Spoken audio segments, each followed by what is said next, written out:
में सबसे ज्यादा अगर किसी की नजर होगी तो वो माहिम सीट पे होगी, क्योंकि माहिम सीट पर बड़े बड़े उम्मीदवार लड़ रहे हैं और उनमें से एक चेहरा है एमएनएस प्रमुख राज ठाकरे जी के बेटे अमित ठाकरे का।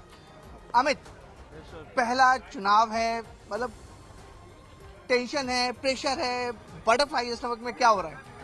नहीं, उतना मैं कॉन्फिडेंट हूँ, इसलिए मुझे प्रेशर नहीं है।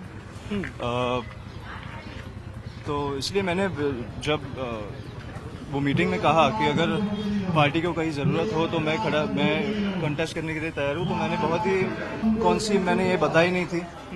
वो साहब के ऊपर मैंने छोड़ा था, अगर खड़ा किया तो वो उनके ऊपर था, पर मुझे उतना विश्वास था कि मैं कहीं भी जाऊँ, मेरा उतना कनेक्ट है लोगों से कि मैं परफॉर्म कर सकता हूँ। तो ये मतलब कि जो डिसीजन था वो आपके फादर राज जी का था या फिर आपका था? मैंने वो उन पे छोड़ा था। ओके।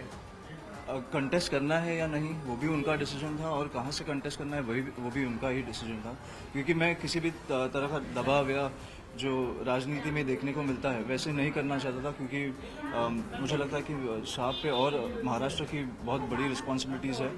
उन्हें सब कैंडिडेट्स उनके लिए एक जैसे, और उनका एक आंख अगर माहिम की तरफ रहेगा तो मुझे लगता है कि कहीं तो वो उनका फोकस कहीं हिलना नहीं चाहिए। इसलिए मैंने उनसे कहा था कि आपके ऊपर कोई प्रेशर नहीं है, आप जो डिसीजन लोगे उससे, पर अगर पार्टी को जरूरत हो तो I would like to contest. 2006 के बाद एमएनएस हुई।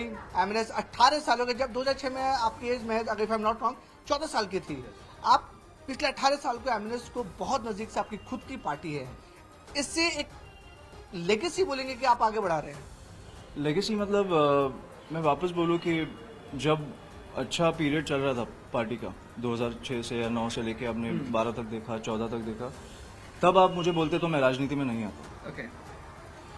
उसके बाद जो 10 साल हमने देखे हैं, उसके बाद और जो साहब ने काम किया है, जो महाराष्ट्र की जनता उनसे जुड़ी है, उसके बाद मुझे लगा कहीं तो कि ये जो 10 साल है, ये ना साहब को कभी देखना चाहिए ना महाराष्ट्र सैनिक को। इसलिए मुझे लगा कि मैं अगर इसमें 10% भी अगर कंट्रीब्यूट करूँ तो मुझे लगता है कि मेरे लिए बहुत बड़ी चीज़ होगी। इसलिए मैं ये लेगेसी की बात कही, इसलिए मैं बोल रहा हूँ कि मुझे तब फील हुआ कि मुझे कहीं तो आना चाहिए। मिल रहे हैं, डोर टू डोर कैंपेन कर रहे हैं, लोगों के क्या रिस्पॉन्स आ रहा है? बहुत ही अच्छा। अभी मुझे लगता है अपनी एक बिल्डिंग हमारे साथ अब घूमे, इसलिए मुझे लगता है कि जो रिस्पॉन्स है, एक्चुअली देखा जाए तो ये प्रचार करते वक्त, डोर टू डोर करते वक्त थकना चाहिए, पर वो थकाव महसूस नहीं हो रहा है, क्योंकि जिस प्रकार से लोग आ रहे हैं, उनके आँख में आंसू आ रहे हैं, अंदर बुला रहे हैं, मतलब जो रिस्पॉन्स आ रहा है वो बहुत ही मेरे लिए बहुत बड़ी बात है। हमें एक प्रेशर रहता है कि आप राज ठाकरे जी के बेटे हैं, फर्स्ट टाइम चुनाव लड़ रहे हैं, एक परफॉर्मेंस का प्रेशर रहता है कि नहीं जीतना है। नहीं, परफॉर्मेंस का प्रेशर इसलिए नहीं है क्योंकि मेरे इंटेंशन साफ है। मैं किसी भी प्रकार की राजनीति करने के लिए नहीं आया हूँ। मुझे मालूम है माहिम में अगर मैं चुन के आया हूँ तो मुझे क्या करना है, फोकस क्लियर है, इसलिए वो प्रेशर नहीं है, क्योंकि जो करना है लोगों के लिए करना है, खुद के लिए नहीं करना। सरदार सनवंकर जी सिंधी गुट से हैं, महेश सावंत यूबीटी से हैं, उनको बहुत मनाने की कोशिश की गई, मत लड़े, नहीं लड़े, अभी स्माइलिंग लाइक एनीथिंग, फिर भी वो अड़े हुए। कल आपसे मिलने, आपके फादर से मिलने भी गए थे वो? नहीं, मेरे फादर की तरफ से कोई कोशिश नहीं हुई थी, क्योंकि जो नैरेटिव सेट किया जा रहा है वो झूठ है, इसलिए मैं उस पर कुछ बोलूँगा नहीं, पर ऐसी कुछ कोशिश नहीं हुई थी। मैंने तो जब मेरी पहली प्रेस कॉन्फ्रेंस हुई थी तब भी मैंने बोला था कि दोनों वेलकम है लड़ने के लिए, उनकी खुद की पार्टी है, तो मुझे लगता है लड़ना चाहिए, और मैं अकेला लड़के क्या करूँ। मेरा जो विजन है वो मैं लोगों तक लेके जा सकता हूँ, और वो मैं लेके जा रहा हूँ हर इंडिविजुअल से, मतलब मैं I am meeting everyone individually, so that's why मुझे नहीं लगता मुझ पे कोई प्रेशर है। मैं मेरा काम ईमानदारी से कर रहा हूँ, वो उनका वो देखें। ठाकरे फैमिली से you are the second one जो चुनाव लड़ रहे हैं। पहले आदित्य ठाकरे लड़ रहे थे, अब आप लड़ रहे हैं।